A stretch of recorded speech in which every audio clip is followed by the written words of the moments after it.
Welcome to our Wednesday meditation. I noticed that a Course in Miracles is starting up pretty soon with a wonderful person who's going to lead it. And that is the most life-changing book ever written. If it works on completely changing your mind with all the thought processes that are keeping you from moving forward, being happy, content with life. I've led it many times myself, and it's so life-changing. It's something you should read all the time in order to stay centered. So you might want to keep your eyes on that when it's starting, because at this time there is so much distraction. The cell phones are always trying to get at you with, texting or ringing, and everybody's got this in their hand all the time, ready for the next thing, the communication that's coming. If you're not giving time to sitting quiet and just being, having that beingness, listening to what the Creator wants you to do, it's a time where your attention can be so taken away all the time with, is it reality? Is it real?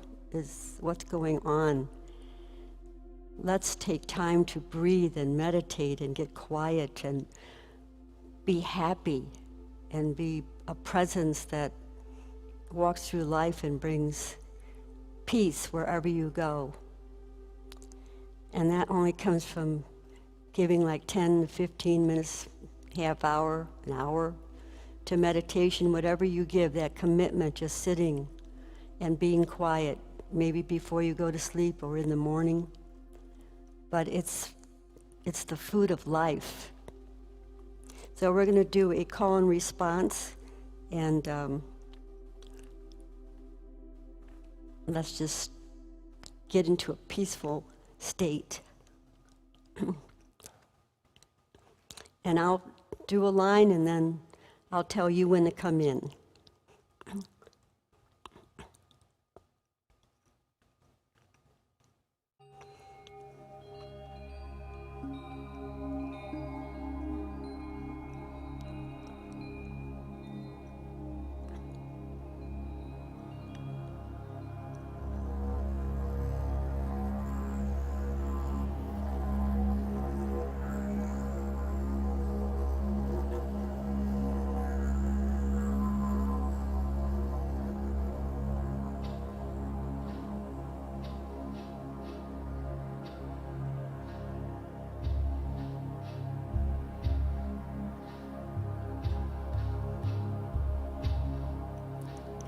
Go within,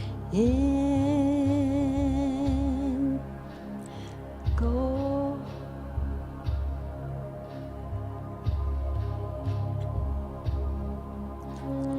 deep within,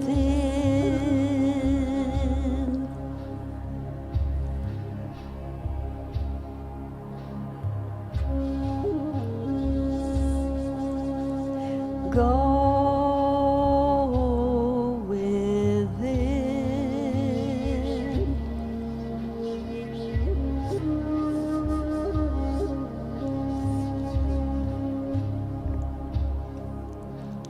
deep within,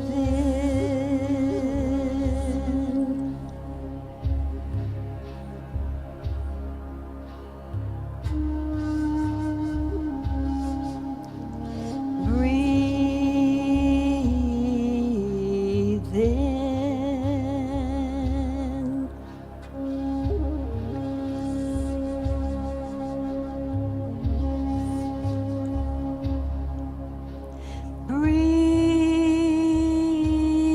breathe out,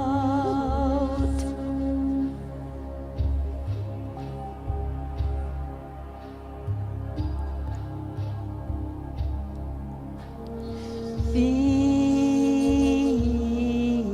still,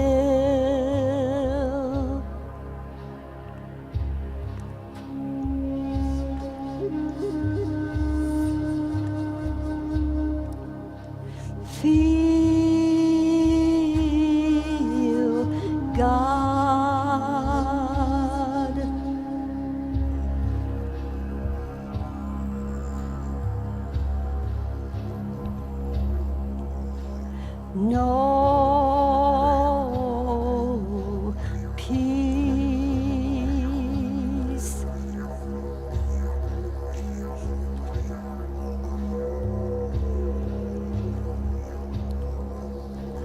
Deep peace.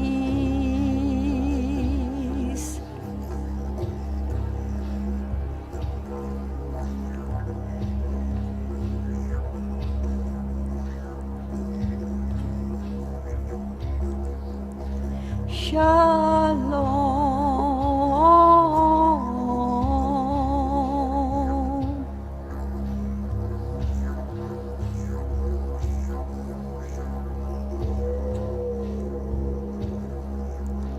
Shalom.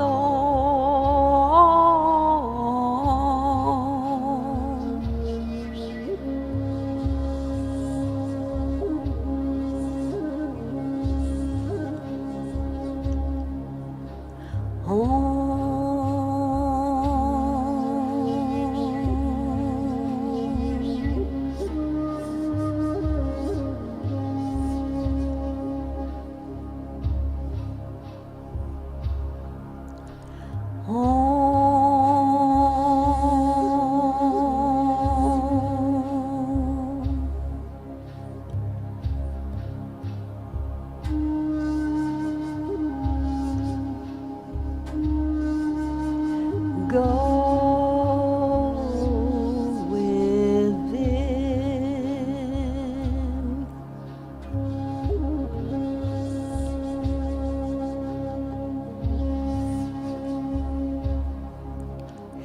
Deep within.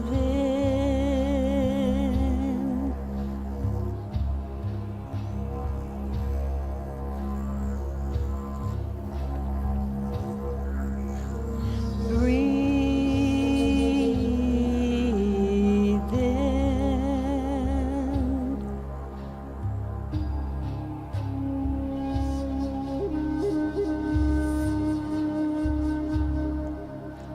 Breathe out.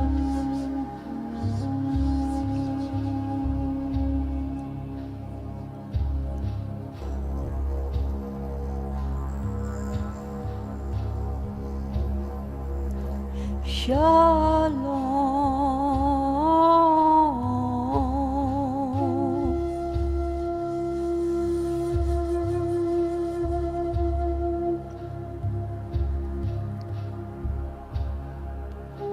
Shalom.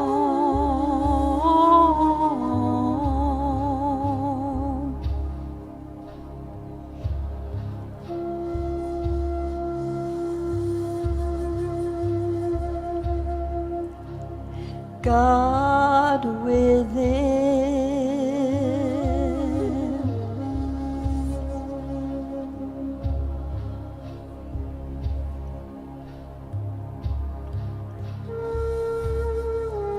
Is always present. Is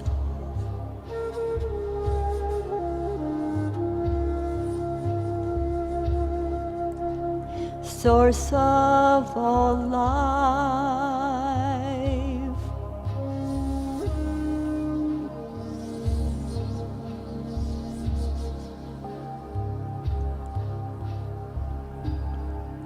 Is always present.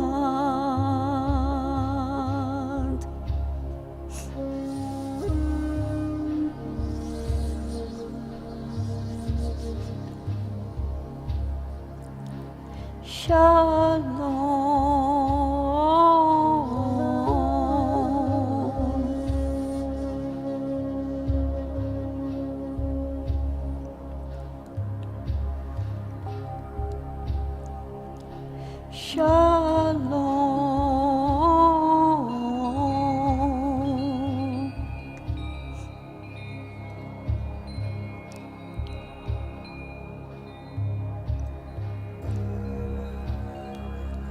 Shalom.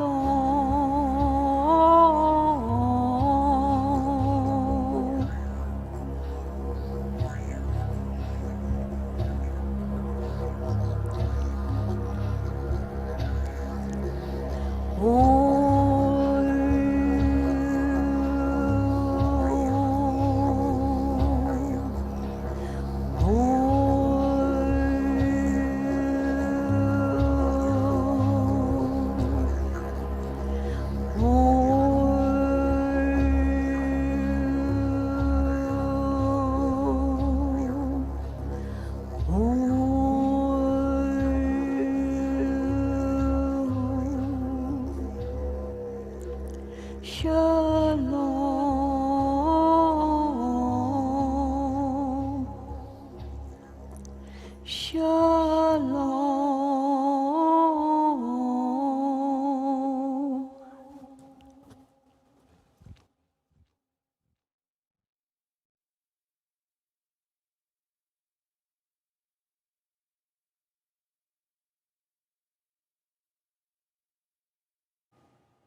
Good evening, everyone.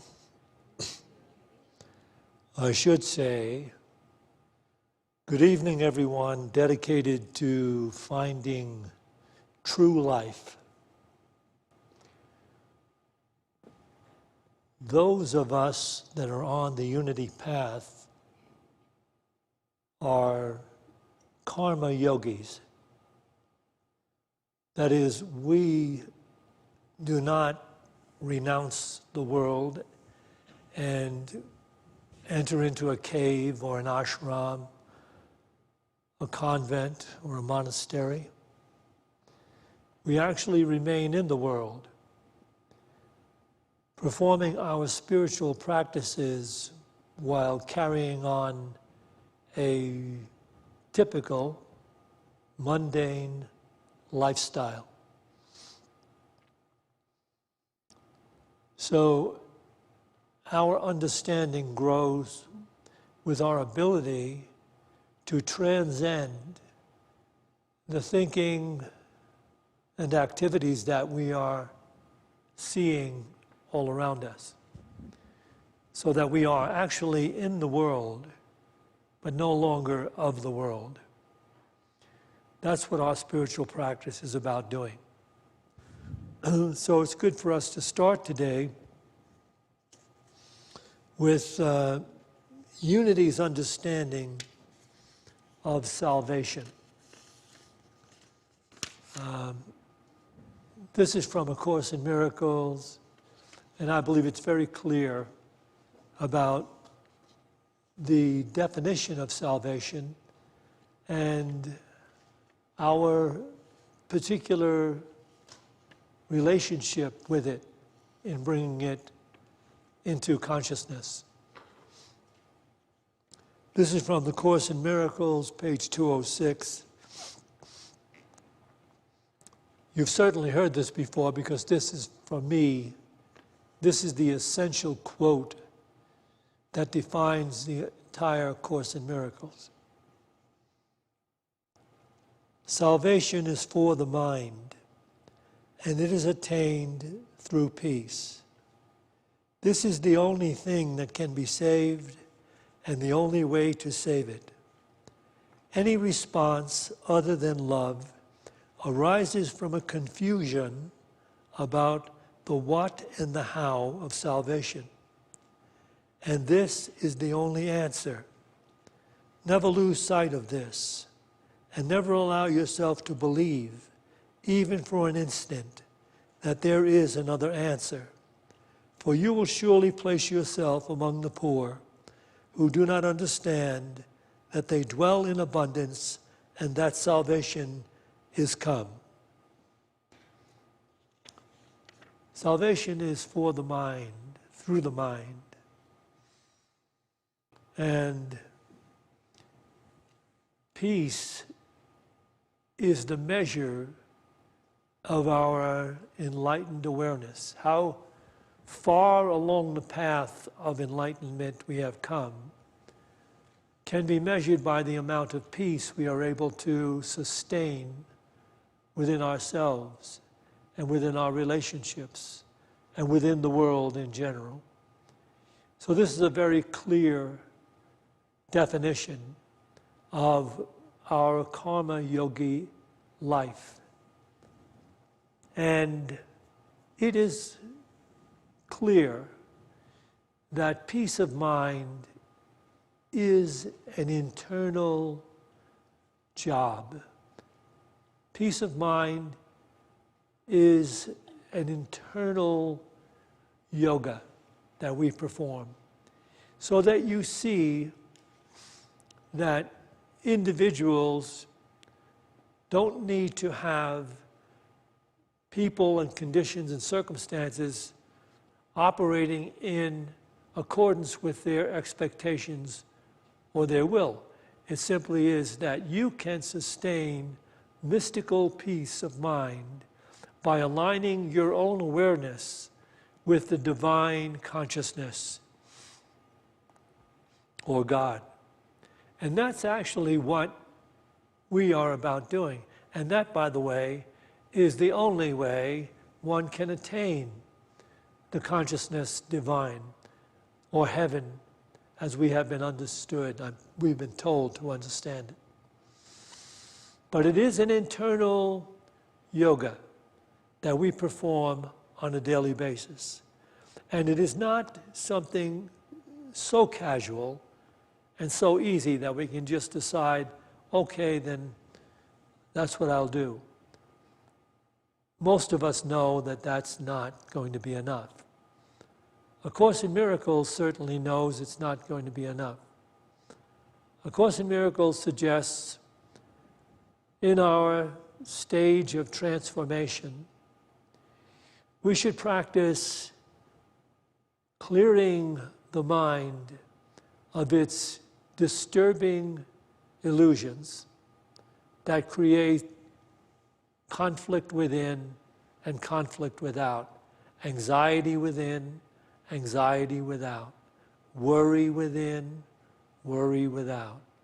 We should spend 5 minutes daily in the morning, 5 minutes in the evening, and 5 minutes sometime during the day when it's conducive to do it, clearing the mind of those negative thoughts, those limited situations that cause us to have anxiety, those fears that we take in to ourselves, those disagreeable seeming people that enter into our experience and ignite limited thinking and feelings. So it's going to be necessary for us to keep some kind of regiment. But after some practice, the mind will automatically reject negative thoughts that create negative feelings and emotions. But before we get there, it takes a practice. And here, A Course in Miracles recommends taking a practice in the morning and the evening and sometime during the day. That practice entails an idea that is very clear and prevalent throughout the spiritual teachings. I could see peace instead of this. In other words, whenever a negative thought comes to mind, or if we search out and find a negative thought, we simply bring to mind that affirmative idea. I could see peace instead of this. And the practice involves bringing to mind, searching within, to bring to mind any negative thought, feeling, offensive personality, situation, condition that causes us to have negative thoughts. We bring them to mind. We search for them for 5 minutes in the morning and 5 minutes in the evening. Search for that thought. And as it comes up, each thought, you're actually dismissing it with the idea, I could see peace instead of this. And as each thought moves on, another one takes its place. I could see peace instead of this. I could see peace instead of this. With a situation that's possibly taking place, you could say, I could be peace instead of this. I could bring peace instead of this. So what we are doing is actually mindfulness. We're training the mind to first identify negative thoughts and emotions that are arising, and to immediately reject them. But it takes a practice like this for the mind to finally do it automatically. That means that you're bringing in the more refined level or soul consciousness of which you are truly one. You are bringing that in, and you're removing the worldly thinking that you've been conditioned to believe in. Because we were all raised, born and raised, for the most part, in a world that looks to the eye for an eye concept, lives and breathes the illusion of getting even, getting over on someone who is doing you a bad turn or something. We've all been raised in that illusionary concept of separation. And my personal life being confronted by negative conditions, people, and circumstances. So you see, God wants us to enter another dimension of awareness, a completely different dimension of awareness. And we don't have to drop the body in order to arrive in that dimension. But we do have to take to task the limited conditioned consciousness that we have been born and raised in. People have literally conditioned us to believe the way the world believes. And transcending that conditioning is our spiritual journey. I can tell you that it's not always that easy. I remember when I took my first ministry in San Angelo, Texas. It was actually a study group of maybe, I don't know, 25 or 30 unique people. Some of them were beyond unique, extremely odd people. And there was one who was an overbearing personality of Texas. He somehow or other defined himself as the quintessential Texan. And he was going to be big because he had, he wanted people to believe he had a great deal of money and power and influence. And somehow or other he wound up in this Unity Church, which I think he had been a part of or helped start it, even I don't know. But as soon as Norma and I got to town, and Norma was actually about 8.5 or 9 months pregnant, and we had our other kids, and this guy, this Texan, they have an expression about guys like this. They say, they're all Stetson hat and no cattle. This is the explanation. He was so overbearing. I think he really meant well, but it was just one of those things that he would take me to a store and say, okay, now I think you need a desk lamp. I really didn't need a desk lamp. I don't know where he got the idea I needed a desk lamp. I mean, we just moved in. He said, so pick out a desk lamp. I'm going to take care of it. I'm going to pay for it. And he would do things like that. He'd try to buy things for Norma. He'd say, oh, listen, I've got a couple of stuffed chairs down in my basement we're not using anymore. Well, we didn't have any room for his stuffed chairs in our tiny little house that we had been renting. And the whole thing was so just problematic.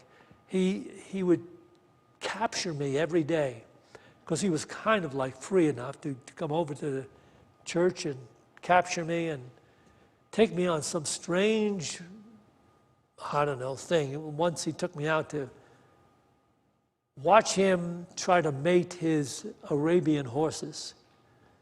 And I wish I had it on tape because he almost got killed trying to get these horses to do what he wanted them to do. But that was his life. And then he would ask me to pray over his lottery tickets. He used to play the lottery from South America or something. And he would ask me to pray over his lottery tickets. And I did once. I prayed over his lottery tickets once, but the second month he came around, I had a little more grounding there. I just said, you know what, I don't pray over lottery tickets, only my own. Actually, I'll wind up with a line going out the door, people wanting me to pray over their lottery tickets. Anyway, he was an impossible guy to even like, let alone love. But I knew, and I was heavily into my practice. I knew I had to find a way to at least unconditionally accept him as he was. And that would alleviate a lot of the resistance I would feel all the time around him. And so that's what I did. I had to accept him unconditionally. I had to say, the same way I would accept somebody with some kind of physical problem that they couldn't do anything about, I would have to accept him with a personality that he, at that point, couldn't do anything about. And eventually, I got to that place where I was free of the anxiety I felt around him. I even had moments where I could inwardly bless him, that he would find, some peace, because he had no peace. He had 2 factories that he owned. One was a smelting factory that smelted iron, old iron, and he had a machine factory that built huge machines for different business projects and for companies that were doing some kind of development. But his factories were almost, he had so many problems with his factories, he was losing his mind. They would always have these elements break down in the factory so that the whole place would stop producing what they had to produce. And so he asked me to pray over his factories. I said, I'll pray over your factories, but why don't you try something? Because I had a feeling, since the 50 people that worked in his factories were mostly Mexicans who were afraid of being cast out of the country, and they worked 7 days a week. I said to him, you know what? Why don't you give the people working for you Sunday off? 1 day a week, just say you don't have to come in anymore. And he said, I don't know about that because, every hour is money. I know, but why don't you do that? Maybe your machines won't break down so often. And so he did it for about a week and a half. That 1 week he told them all, you have Sunday off. He didn't say you have Sunday off from now on. He said you have Sunday off tomorrow. It was like on a Saturday. And he was going to do it week by week. But he came to me and said, it didn't work. This is on a Friday. It didn't work. I gave him Sunday off, and now my machine factory is down on Friday. Anyway, these are the stories of life that go with the ministry. And so we have certain conditions and circumstances that we think that we may not be able to get through. But let me say this to you. Even with meditation, I'm going to give you a great understanding right now. In the Bible, it talks about Jacob when he was wrestling with the angel. He wouldn't stop wrestling. He would not give in until the angel blessed him. And this goes with doing a spiritual practice. Do not give in until you have gained some feeling that you have advanced, especially with meditation. You don't need long periods of meditation. You need at least some daily meditation. 10 minutes is a good meditation when you're really into the practice. But you may have to do 15 or 20 and stay with it. You'll say to yourself, I'm so tired, I just want to roll over and go to sleep. Stay with it for that 10 minutes. And make sure that your mind knows you're going to stay with it for that 10 minutes. Even if you have to drink some more green tea or coffee or whatever it is, doesn't matter. That doesn't matter.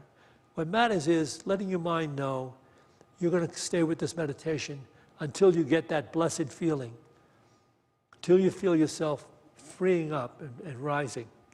That's what you want to do. So,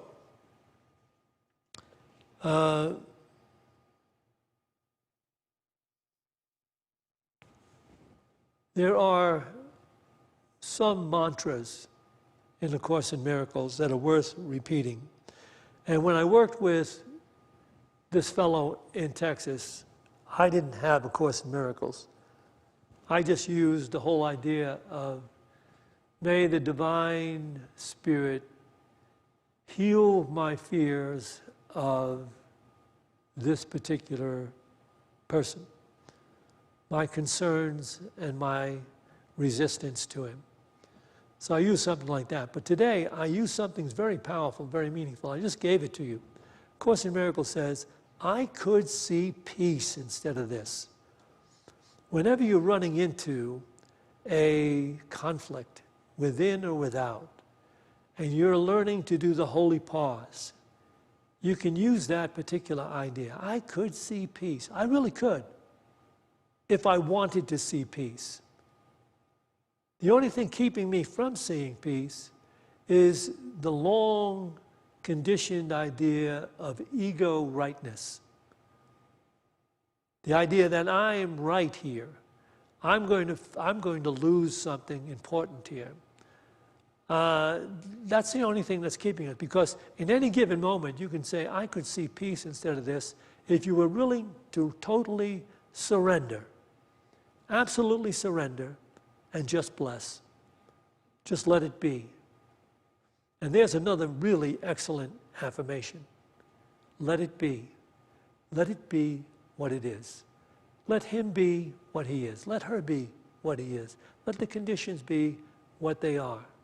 You can understand this because as bad as the conditions may turn out to be, there have been bad conditions before. There'll always be bad conditions in the thinking of the world.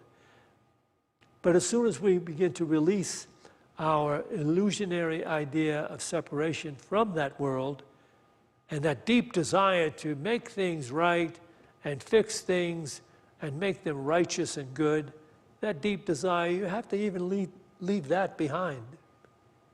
Let it be. If there's something on your path, you can fix. If there's somebody on your path, you can help. If there's a moment in your experience where you can bring some helping hand or joy or service, by all means, do that. That's the Spirit speaking to you. But don't make yourself crazy about the politics. Don't make yourself crazy about the decisions that people are making around you that may be just self-defeating. Unless it's on your path and there's something you can actually take action on immediately, don't give yourself to feeling negative thoughts and emotions. Just say, I could see peace instead of this. I can let this go. Let it be. So, let's look at what A Course in Miracles has to say. This is on page 57. If the inroads on your peace of mind take the form of more generalized adverse emotions, such as depression, anxiety, or worry, use the idea over and over again. If you find you need more than one application of the idea, don't be concerned about how many times you have to apply it. The idea to help you is there to help you change your mind. I could see peace instead of this. I could see peace instead of this. I could be peace if I so decided. I could be peace right now. I could let it go. I could let it be. So this week, do that mind healing practice. 5 minutes in the morning, 5 minutes in the evening, 5 minutes sometime during the day when it is, you have an opportunity to do it. And just search your mind for any negative thought, and as they come up, let each one replace the one that's in there. Well, you're holding to the idea, I could see peace. I'm seeking peace. I am peace. And letting each one, but what's next? What's next? Oh, right, that particular situation with my car. I could see peace instead of this. It'll work itself out. I can afford it. I could see peace. I will be peace. So 5 minutes in the morning, 5 minutes in the evening, 5 minutes during the day. See what a week of that will do for you, because it's not going to take very long for your mind to immediately reject any ideas that are negative and actually bring forth a feeling of oneness. It's all okay. I'm okay. He's okay. The world and its craziness is okay. But you realize the mind, your individual mind, bringing forth an awareness of peace, actually creates a perception of peace all around you. Because you're looking at life in a completely different way. And all these things will come to mind to give you reason to be at peace.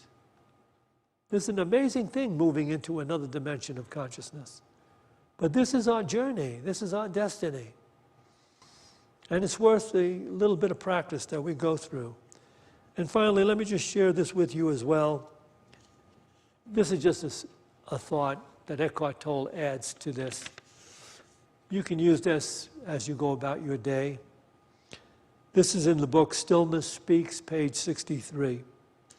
Whenever you are able, have a look inside yourself to see whether you are unconsciously creating conflict between the inner and the outer, between your external circumstances at that moment, where you are, who you are with, or what you are doing, and your thoughts and feelings. Can you feel how painful it is to internally stand in opposition to what is? So that's a check-in time. This is something, by the way, that you can do anytime. Just check in and see if you're holding any kind of resistance. That'll help you bring up what negative thought you're harboring, what negative fear, what concern about some situation. And when you bring it up, it's like shining the light on a thief. I could see peace instead of this. I could be peace. I am peace.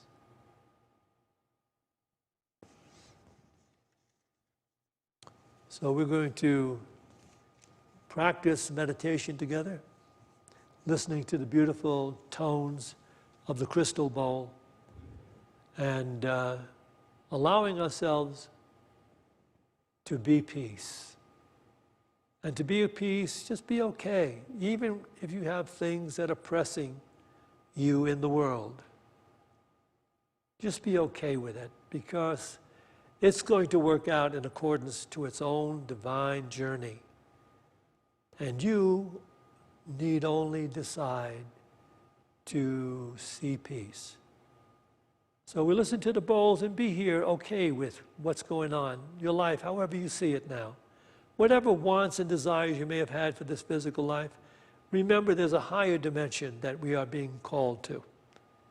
So tonight, just be okay, right here, sitting here, meditating. If you don't have a particular meditation technique, you may want to hold this particular mantra gently in mind and keep returning your mind to this thought. I rest in this moment, knowing God, knowing love, knowing peace.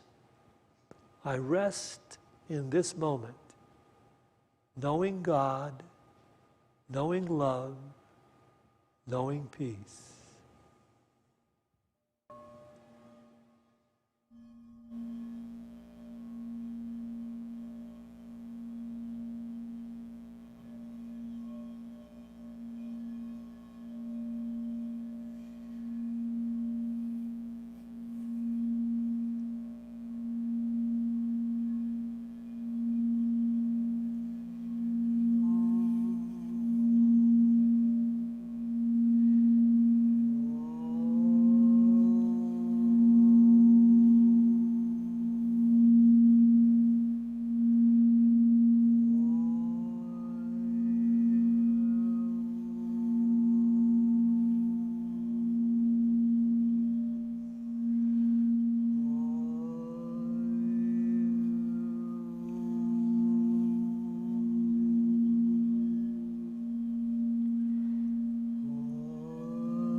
in this sublime awareness, let us offer the names of those that have been submitted to our prayer list. As Norma calls the name, you may just want to hold the thought, you are whole. You are whole. Francoise Netter, Bill Gore and family. A stray cat who just had surgery needs a home. Tricia Viette and family. Betty Barford. Sandy Spahn. Steve Taylor. Larry Morrison. Kaylee Kaysen. Chris and Megan. Margot Gilham. Daniel Ribard. Judy. Ruth. Michael Dish and family. Dan James. Del Bigtree. All COVID helpers, all COVID patients. Our United States government. The air, water, earth, all life on planet Earth. And if you'd like to call out a name at this time, you can do so.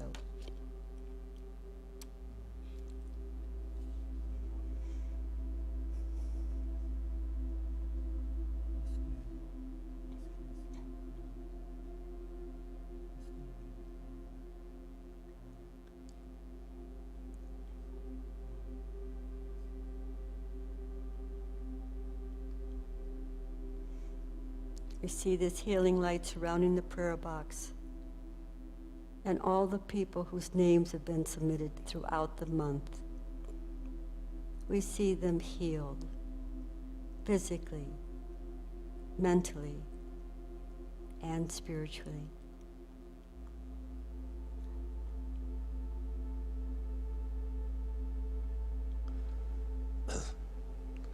Let us take a moment to visualize this collective transformation in consciousness occurring in the consciousness of everyone sharing this Boulder community with us.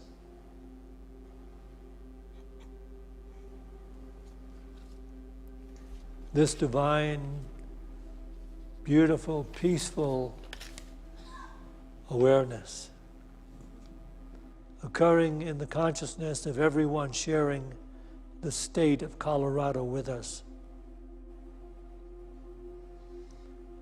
And this divine awareness moving in the consciousness of everyone sharing these United States of America with us. And this divine awareness moving into the consciousness of everyone on every continent on earth,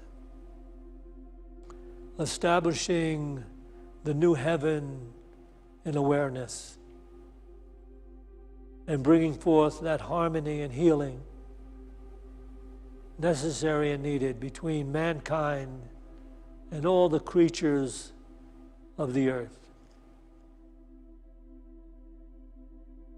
We see this divine light awareness occurring as we pray.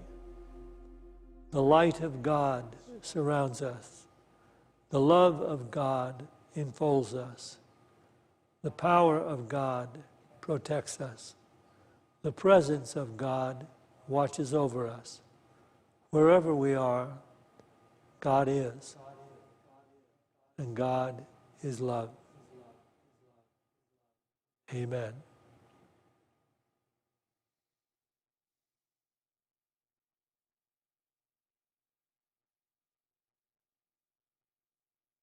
We will take an offering for Unity now. And we have a couple of people that take the basket down the aisle. To those of you watching online, if this is your first time, I'm just reminding you that you can bring to mind that financial gift you'd like to make to Unity of Boulder to sustain the ministry that we carry out here. I believe there might be on your screen, if you scroll down, a place where you can hit a button that says donating, show you the different ways to donate. But right now, just bring to mind that gift that you'd like to make to Unity of Boulder. And let's bless it with this offering prayer. Divine love, through me, blesses and multiplies all that I have, all that I give, and all that I receive, because I give. So it is.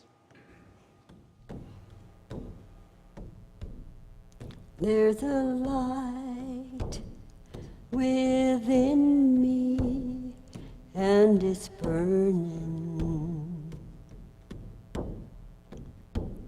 And I know this light can change the world. For this light that's burning deep within my soul comes from God living in me. Comes from God living in me.